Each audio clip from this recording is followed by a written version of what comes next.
નમસ્કાર વિદ્યાર્થી મિત્રો, good morning to all of you. મિત્રો, આજે આપણે ધોરણ 10ની કવિતા નંબર 19 જોવા જઈ રહ્યા છે અને કવિતાનું શીર્ષક છે એક બપોરે. હવે આ જે કવિતા છે એક બપોરે, એના કવિનું નામ છે રાવજી પટેલ.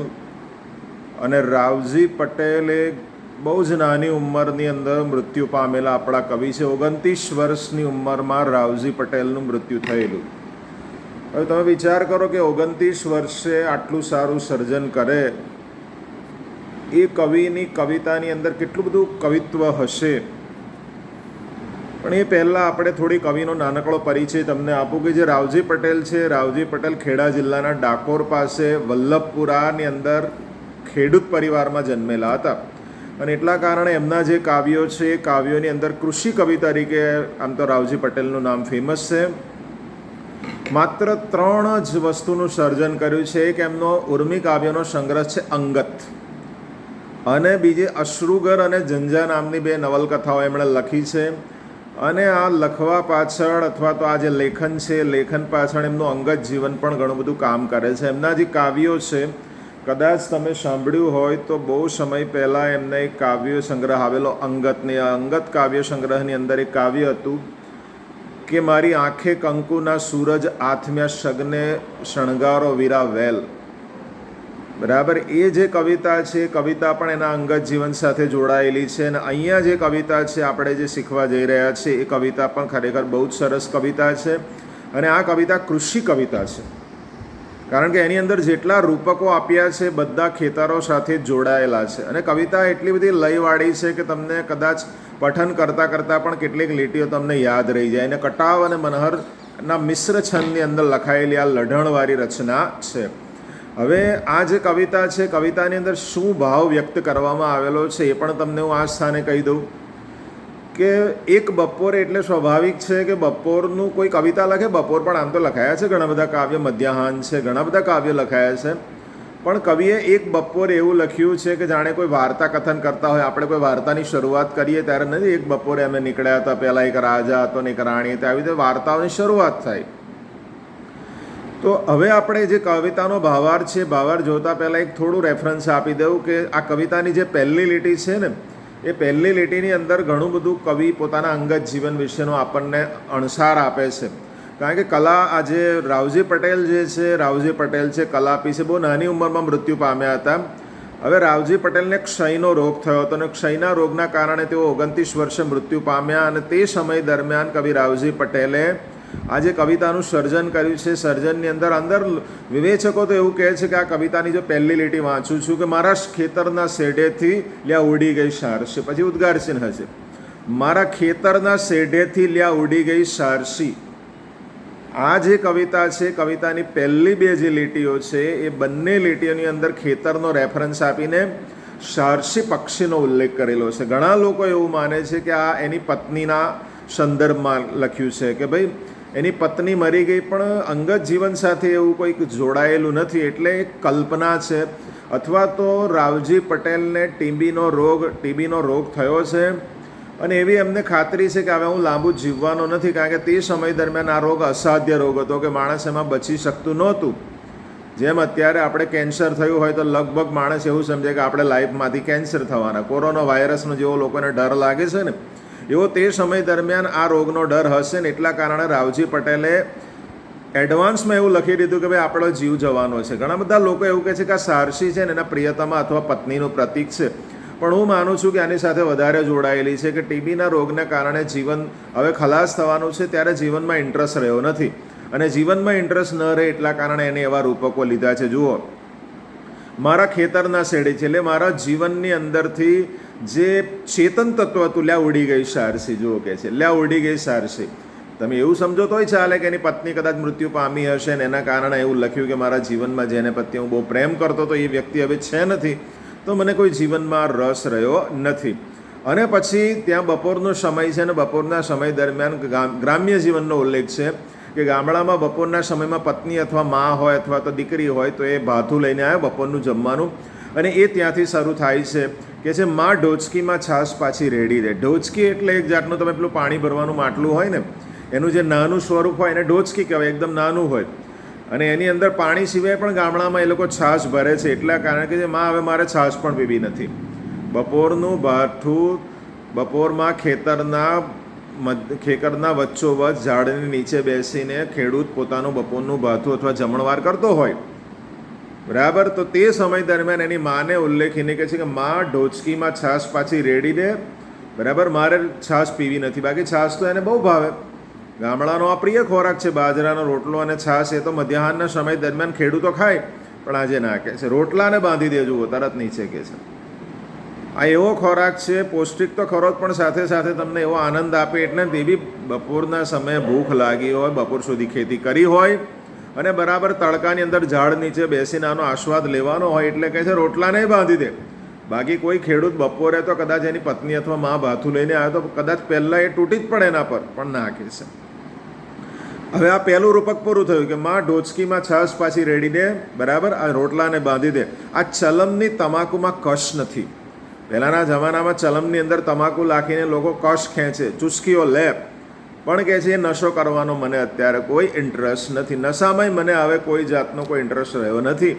એટલે કહે છે ઢોચકીમાં છાશ પાછી રેડાઈ દીધી, ચલમની તમાકુમાં કશ નથી. આ પીવા જેવું જ રહ્યું નથી. એટલે કે જિંદગીમાં રસ નથી, ચલમની તમાકુમાં કશ નથી. એટલે કે છે ઠારી દે તાપણીમાં. એ જે પેલું તાપણું કર્યું છે ને એની અંદર ચલમની અંદર સળગાવે અને પછી ખેંચે કશ, પછી એ પણ કહે છે હવે ઠારી દે, મારે તાપણ કરવાની કોઈ જરૂર નથી, અથવા તો એ સળગાવવાની કોઈ જરૂર નથી. અને કહે છે ભારવેલો અગ્નિ મને ઠારી દે, આ તાપણીમાં ભારવેલો અગ્નિ, એની નીચે જે કોલસા છે, કોલસાની નીચે જે અગ્નિ છે એને પણ હવે હોલવી નાખ, હવે સળગાવવાની કોઈ જરૂર નથી. એટલે નિરાશા વ્યક્ત કરે છે જીવનમાંથી, જે ચેતન તત્વ છે જેના કારણે આપણે આનંદિત રહી શકીએ છીએ. તમારા ઘર પરિવારમાં તમારી સુંદર પત્ની હોય, માતા પિતા હોય, સાથે એક નાની બાળકી હોય, છોકરો હોય, આ સંપૂર્ણ ઘરનું પરિવારને કારણે પુરુષ અથવા સ્ત્રી દોડતા દોડતા કામ કરે. લોકો નથી કહેતા હું તો મારા છોકરાઓને માટે બધું કરું છું, સખત મહેનત કરે છે, 12 કલાક સુધી મહેનત કરે, કારણ કે એને એના છોકરાઓમાં, એના ઘરમાં રસ છે. એટલા કારણે એના કામની અંદર ઉત્સાહ છે. પણ રાવજી પટેલને આનાથી વિરુદ્ધ છે. એટલા કારણે હવે એને જીવનમાં રસ રહ્યો નથી. એટલે કહે છે કે ઠારી દે તાપણીની અંદર આ ભારવેલો અગ્નિ, આ જે નીચે દબાયેલો અગ્નિ છે ને એને પણ હવે ઠારી નાખે, એટલે હોલવી નાખે છે. હવે મને મવડીની છાંય તળે પડી રહેવા દે. આ મવડાનું ઝાડ છે ને એની અંદરથી એના જે ફૂલ પડે ને એમાંથી ચોખ્ખી ધારનું દારૂ બને. એટલે કહે છે આ પણ એક શું કહે છે, નશાનું પ્રતીક છે. મને મવડીની છાંય તળે પડી રહેવા દે, સૂઈ જવા દે મને. આ મવડાનું જે ઝાડ છે ને એનો એક નશો છે. માણસ જ્યારે બહુ બધા પ્રકારના ટેન્શનોમાં હોય, બહુ બધા કામના ભાર નીચે દબાયેલો હોય, અથવા તો એના હૃદયથી સહન ન થાય એવા કેટલાક ત્રાસ લોકો આપતા હોય, આવી બધી બાબતો આવે ત્યારે માણસ નશા તરફ જાય છે. એટલે કવિ રાવજી પટેલ એવું કહે છે કે મને મવડાની છાયા, એટલે નશીલા ઝાડની છાયા નીચે મને પડી રહેવા દે શબ્દ કહે છે. સૂઈ રહેવા દે શબ્દ નથી બોલે, પડી રહેવા દે. એટલે કે આ જે મારી કાયા છે હવે વ્યર્થ છે, કોઈ કામની નથી. બે વસ્તુના રેફરન્સ લઈ શકાય, કાં તો મારી પત્ની રહી નથી એટલે મને જીવનમાં ઇન્ટરેસ્ટ નથી, પણ એવો કોઈ ઉલ્લેખ અહીંયા મળતો નથી કે રાવજી પટેલની પત્ની ત્યાં મરી ગઈ હશે. એટલે જીવન તરફનો કદાચ મૃત્યુ નજીક આવવાનું છે એવો એને અણસાર છે.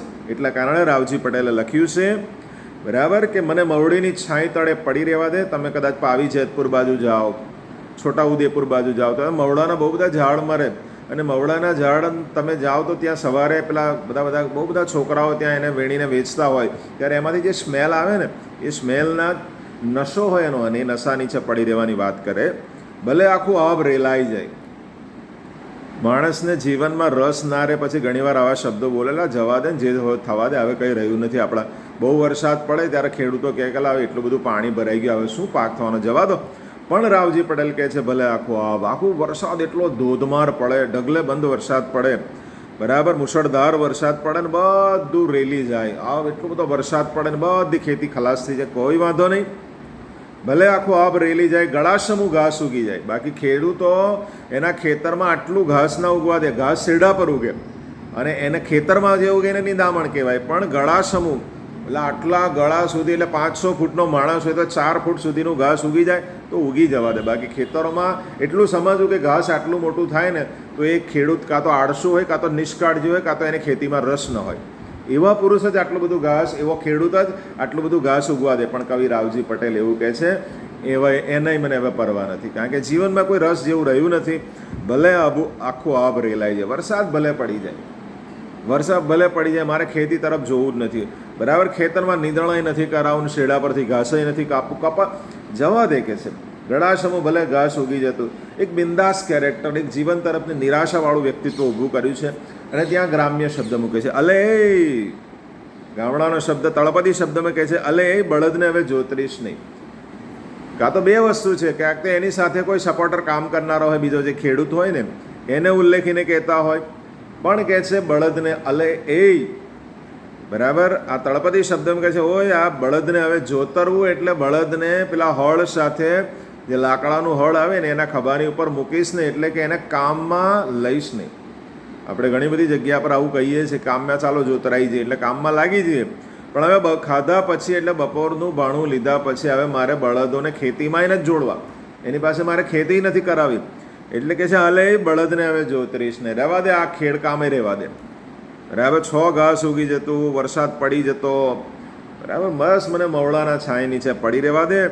અને છેલ્લે કહે છે, ફરી પાછી એ લીટીને રિપીટ કરી છે કે મારે ખેતરને શેઢેથી, ભાઈ મારા જીવનના ખેતરમાંથી જે મારું પ્રાણ તત્વ છે, જો આપણે જીવના અનુસંધાનમાં લઈએ તો મારા હૃદયની અંદર જે આત્મા રહેલો છે, જે મારું પ્રાણ તત્વ છે, એ જ ઉડી ગયું છે. ક્ષયના રોગના કારણે કદાચ એ જતું રહ્યું છે. તો હવે મારે જીવનમાં આ બધા કામો કરીને શું લેવાનું? ઘણા બધા લોકો એવા હોય છે, મરતા પણ આમ કામ કરી જાય. કેટલા લોકો એવા પણ હોય છે, દાખલા તરીકે ભગતસિંહ છે. તો ભગતસિંહને સવારે ફાંસી થવાની હતી એ ખબર છે ને, પણ તોય છતાં ભગતસિંહે એક પુસ્તક વાંચેલું, અને પુસ્તક વાંચ્યું નથી ખાલી, પણ એ પુસ્તકની અંદર અંડરલાઇન પણ કરી હતી કે ભાઈ આ વાક્ય ઇમ્પોર્ટન્ટ છે. એવી અંડરલાઇન પણ ભગતસિંહે કરી હતી. એ મહાન વ્યક્તિની નિશાની હતી. પણ રાવજી પટેલ આખી ઉલટી રીતે વાત કરે છે કે મને હવે જીવનમાં કોઈ રસ નથી, એટલે મને કામ કરવામાં રસ નથી. અને વસ્તુ સાચી પણ છે કે તમને જીવન તરફ જ્યારે નિરસતા ફેલાઈ જાય ત્યારે તમને તમારા કામમાં 100% એનર્જી તમે ન આપી શકો.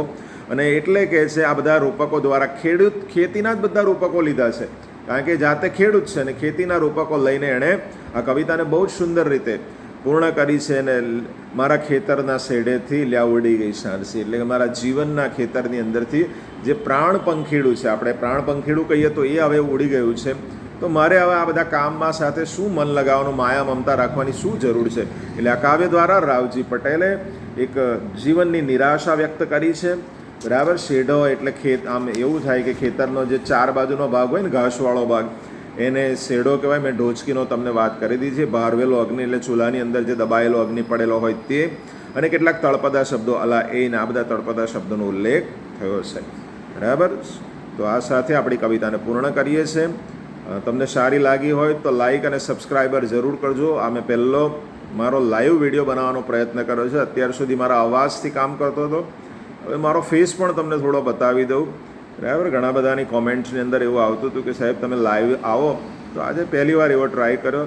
So thank you very much. આપને ગમશે અને સબસ્ક્રાઈબર જરૂર કરજો, તો આના દ્વારા બીજા આવા વિડીયો બની શકે. Thank you very much.